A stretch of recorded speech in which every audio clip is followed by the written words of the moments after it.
കേരളത്തിന്റെ മുഖ്യമന്ത്രിയുടെ പേര് പറയാം. Hello, hi. എന്നെ അറിയോ? അറിയില്ല.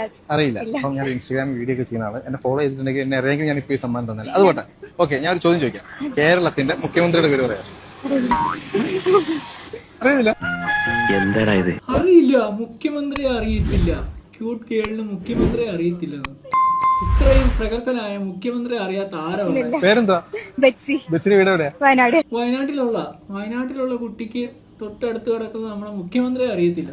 വയനാട്ടിലെ ബെച്ചിയാണ്. അപ്പൊ കേരളത്തിന്റെ മുഖ്യമന്ത്രിയുടെ പേര് അറിയില്ല. അപ്പൊ നിങ്ങളുടെ എംപിയുടെ പേരെന്താ? നിങ്ങളുടെ വയനാട്ടിന്റെ എംപി എം പിയുടെ പേരും അറിയത്തില്ല.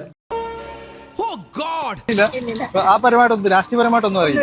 ഒന്നും അറിയത്തില്ല. രാഷ്ട്രീയപരമായിട്ടൊന്നും അറിയില്ല കുട്ടി. അതുകൊണ്ട് തന്നെ കുഴപ്പമില്ല. അപ്പൊ പ്രധാനമന്ത്രിയുടെ പേര് അറിയോ? അറിയില്ല. എന്ത് ആരും അന്വേഷിച്ചിട്ടില്ല? ഞാൻ ആദ്യമായിട്ടായിരിക്കും മുഖ്യമന്ത്രിയുടെയും പ്രധാനമന്ത്രിയുടെയും പ്രധാനമന്ത്രിയെ അറിയത്തില്ല. എം പിയുടെ പോലും പേരറിയാത്തൊരു വയനാട്ടുകാരെ കണ്ടു അല്ലേ? അതെന്താ അങ്ങനെ ചോദിക്കാത്ത?